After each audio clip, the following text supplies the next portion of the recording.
Every day you wake up, there's only one fight that matters, and it's not with the world. It's not with your boss or your friends, your family, or the haters. It's you versus you. That weak voice in your head, the one that tells you to hit snooze, to take it easy, to back off when it starts to hurt. That voice is your enemy, and it lives inside you. No one else can hear it. No one else can fight it. That's your war.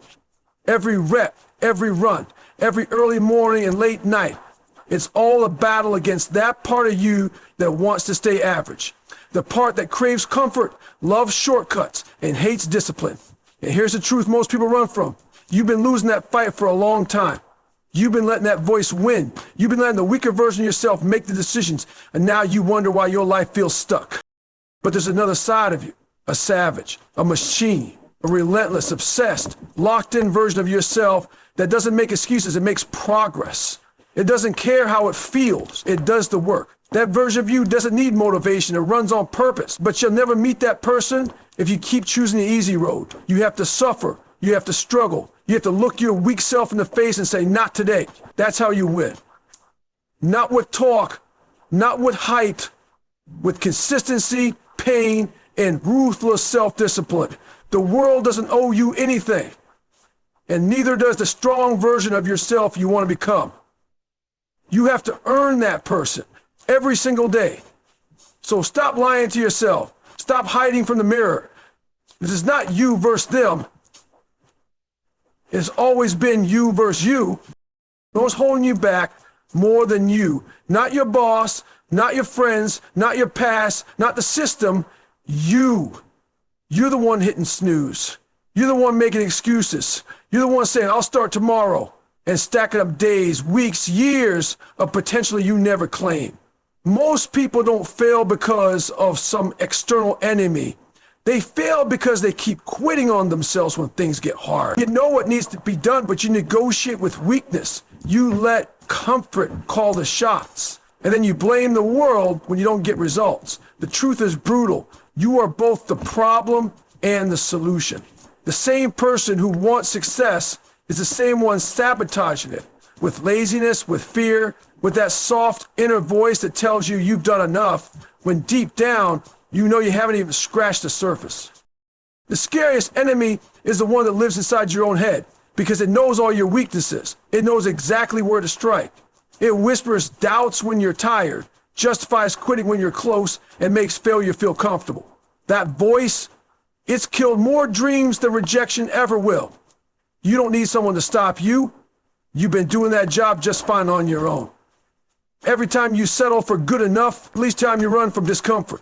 Every time you lower your standard to match the crowd, that's self-sabotage in action. You want to win? Then start getting honest. Call yourself out. Stop blaming distractions, bad luck, or outside pressure, because the real fight is internal. Until you conquer the war inside, nothing on the outside is going to change. So face it, own it, and shut that voice down, one rep, 1 mile, one brutal truth at a time. You waste hours staring at someone else's life, comparing your chapter 2 to their chapter 20, thinking you're falling behind. Social media has you hypnotized, looking at highlight reels, filtered success, edited bodies, and thinking that's the standard. But here's the truth. Comparison is a distraction, and it's killing your growth. You weren't built to be like them. You were built to be better than who you were yesterday. But you don't even check your own scoreboard. You don't look back at the person you used to be and ask, did I outwork him today? Instead, you scroll, compare, get discouraged, and then do nothing. That's not competition, that's insecurity. That's weakness disguised as analysis. And if you keep playing that game, you'll never rise, because you're too busy measuring someone else's progress instead of owning your home. The real fight has always been you versus the old you, the version that quit, the version that made excuses, the version that said, I'll start on Monday, but never did. That's your true opponent. And until you start hunting that version of yourself down every single day, you'll stay stuck. You'll stay distracted. You'll keep losing to people who aren't even watching you. Let them do their thing. Let them win.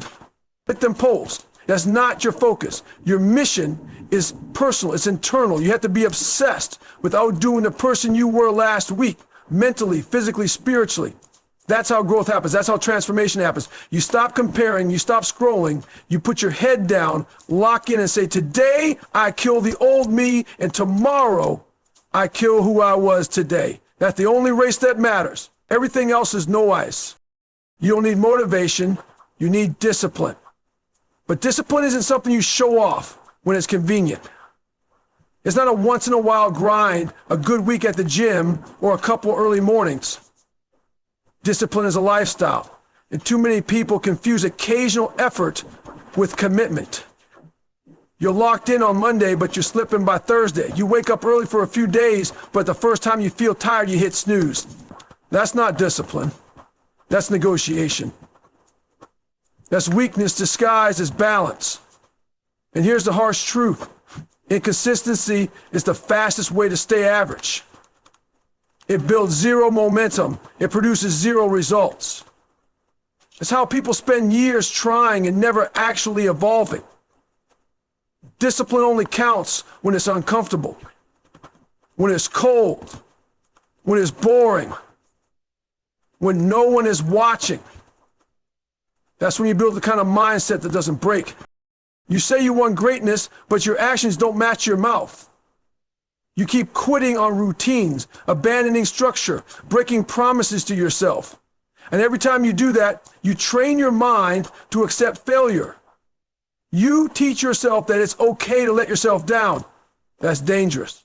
Because discipline isn't just about the work, it's about trust. Trusting that when you say you'll do something, you'll follow through no matter what. That's how you build self-respect. That's how you build inner strength. Not through hype, not through temporary hustle, but through relentless consistency day in and day out, whether you feel like it or not. So stop chasing motivation. It's weak fuel. You want results? Then you got to show up on the days you want to. That's discipline. That's power. And until you get consistent with it, nothing in your life. You say you're afraid to fail, but that's not the real fear. The truth is, you're scared of who you could become. You know deep down that stepping into your full potential would require sacrifice on a level you're not ready for. It would mean killing off the version of you that's lazy, soft, and full of excuses. It would mean letting go of comfort, of friends who drag you down, of habits that keep you average. That kind of transformation is terrifying, not because you don't want it, but because you know once you taste what you're truly capable of, there's no going back. You wouldn't be able to tolerate mediocrity anymore. You'd have to level up in every area of your life. And that level of responsibility, that demand for consistency and discipline scares the hell out of you. So instead, you stay small. You play it safe. You call it balance, but it's really fear in disguise. Failure doesn't scare you, it's familiar. You've failed 1,000 times and you've learned how to cope with it, but your potential, that's the unknown territory. It's a version of you that demands pain, pressure, and complete accountability. And most people aren't ready to face that reflection. To look in the mirror and realize they've been operating at 40% their whole lives. Because if you truly unlock what's inside of you, that savage, relentless, no excuse version, you'd be forced to change everything. No more shortcuts, no more hiding, no more I'm doing my best. You'd have to dominate your time, your mindset, your actions every damn day. And most people will rather stay broken than do that. But not you. Not anymore. Stop fearing your potential. Start fearing what'll happen if you never meet it. Because that's the real tragedy. Not failure, but dying without ever knowing who you really were.